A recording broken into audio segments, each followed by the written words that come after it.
Welcome to episode 56 of Friday Fizz. This week we talk about Trump's stupid tweets, we talk about some more politics, but it's funny, and we also talk about Amazon taking on the world with drones.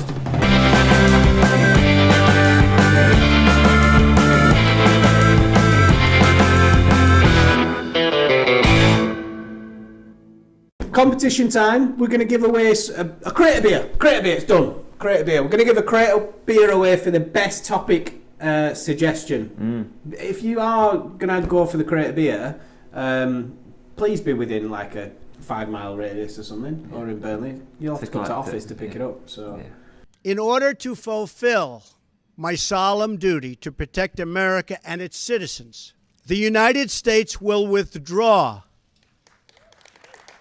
from the Paris Climate Accord.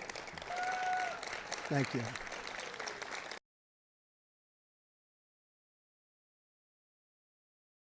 What a prick.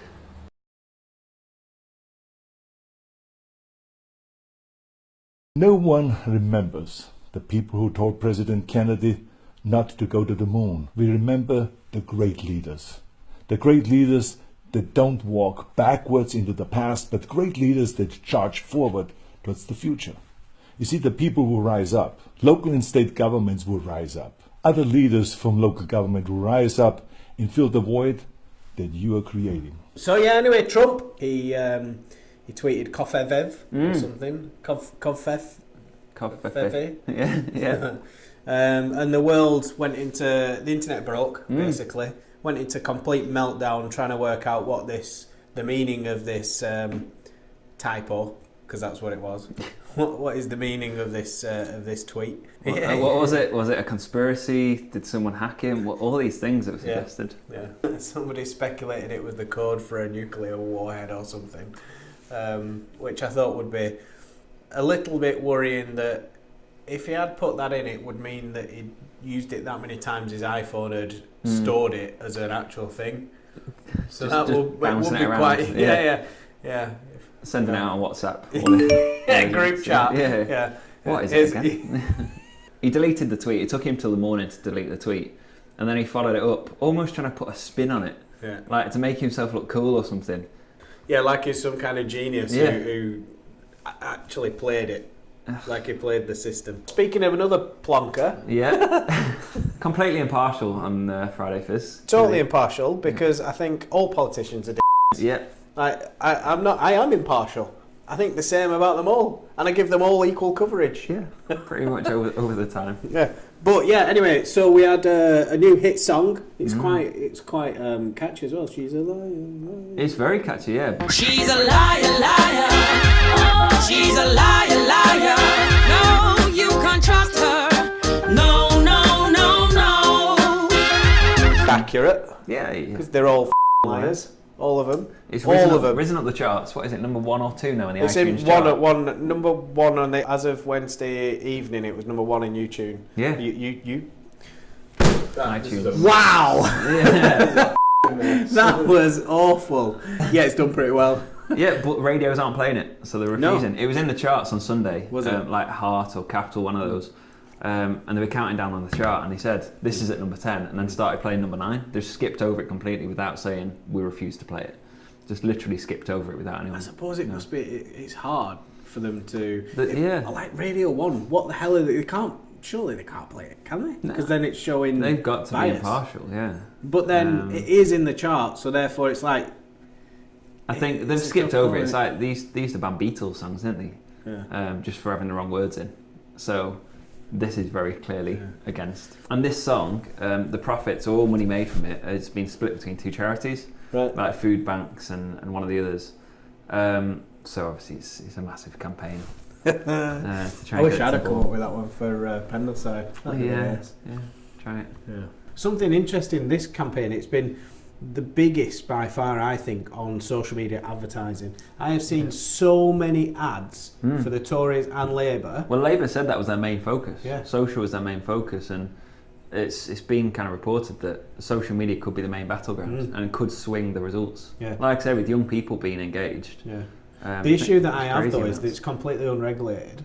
It's user generated content that Tories have refused and probably Labour too. I don't know, but I read somewhere that the Tories have put out so many dark posts advertising, and they got called on it, basically saying, "Show us what your dark posts are," because obviously those dark posts, no knows about it except the person that's seen it. So unless it and you target those dark posts to specific people, so unless by chance you cross over into somebody who's interested and will take that into the public domain, that's a private advert just for those people you're targeting. How do you control that? How do you monitor it? Do you know what I mean? It's like, and they refused. They refused to tell, to give examples of all the dark posts and say what they've been doing. It's mad. I worry about fake news, and I think it's almost like social media has exacerbated this issue that we have with politicians that bend the truth or don't tell. Stuff spreading so quickly and easily. Yeah, and people believe it.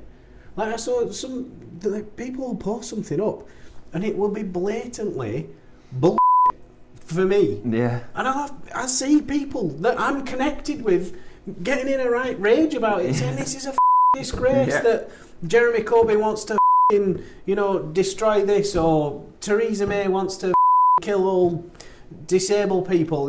Like people believe it. No. It's weird as Just need to shut it down with Carl Pilkington. Bullshit. Rich people get bad press a lot of the time. Yeah. Particularly when we're talking politics and all that stuff, we think rich people are bad. But rich people can be good. Yeah. And this is a spin-off or an addition to the Billionaire pledge that Bill and Melinda Gates and Warren Buffett set up in 2006. Yeah. The truth is, I've had everything in life I've ever wanted. I have never given away any money that's caused me to give up a movie or a dinner or a trip to Disney World or anything of the sort. So it's cost me nothing. So I have these little pieces of paper in a safe deposit box, which I bought about 40 or 45 years ago, and they've grown in value enormously. And what they are is they're claim checks on something in the future. I don't have anything I need in the future. All kinds of other people have all kinds of needs. And it's a way of cashing those claim checks in a way where people's lives are changed for the better. Mine's already changed for the better. I mean, it couldn't get any better. And if those little pieces of paper can translate, whether it's into children avoiding diseases, becoming better educated, whether people having a better life in their old age, whatever it may be, that's terrific. And I think a lot of people feel the same way. They basically pledge to donate at least half of their wealth to charity. When they die. It can be during their lifetime or when they die. Right. And then other people got on board, so I think Zuckerberg's on board, others. I think, isn't Bill Gates going to give 99% of his away? Yeah, I think it's variable, but it's at least 50%. The crazy thing is that 1% of his wealth will still be an insane amount that set his family up That's for the thing, generations. it's still earning him money. So he can afford to, if he's giving it away at the moment, it's still, what he's got in the bank is still generating. So he's not exactly going to bankrupt himself, is he? So yeah, he's giving plenty away, and they're already doing that. And now 14 new billionaires have signed up across the world from 7 different countries. Yeah. Stelios, EasyJet is one of them. It's a big PR thing. So like Stelios, fair play, he's got loads of money, he's a billionaire, he can afford to give some away. It's a massive PR spin. The fact he's in that club of Bill Gates and Zuckerberg and now Stelios. It's a great networking environment as well. Exactly, yeah. To say you're in one of 20 that are pledging to do it. Branson and people like that are doing it anyway. They give loads away and massive philanthropists. But yeah, it's decent. I think good thing to do. In Amazon, they've patented the basically a parachute that is also your delivery note to drop from drones.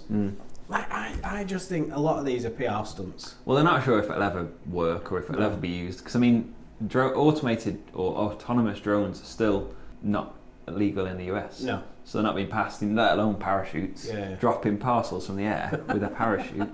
So it's bad enough that the drone comes down on land, never mind parachutes falling from the sky. So like you say, it's probably a PR stunt. But I do believe we'll get to a point where every building that we build will have a little landing thing for drones and parcels and Postmen won't have a job, there won't be postmen. Everything will be delivered by air. Better, probably within our lifetime. Yeah, you'd imagine so, wouldn't you? The speed it's developing, like... In our lifetime, automatic cars, nobody will drive their own car. Drones that deliver to everybody's houses. Space travel. Yeah, that's... I think life on Mars. I think we'll settle in Mars in our lifetime. So lots still to happen.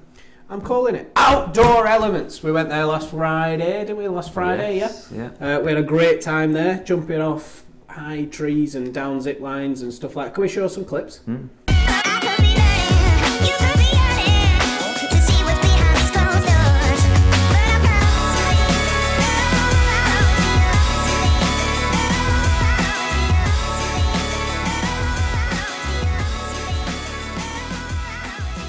Beautiful day, fantastic place. We're doing a new website for Outdoor Elements, which looks superb. We'll tell you about it when it goes live. But yeah, no, we had a fantastic time. Highly recommend the place. And Jim is Burnley's very own Bear Grylls. So, like, people should watch him. Like, there's nothing he can't do. Well, like survival we lit obviously the fire with the flint and stuff. Yeah. Jim picked it up in his hand and just held it, and we thought it was magic. Jim's fingers are the size of my forearms. Yeah.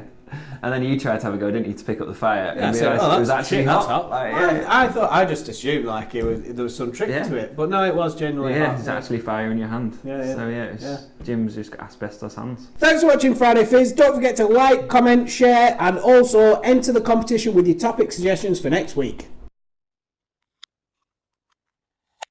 Welcome to episode 56 of Friday Fizz. What are you doing?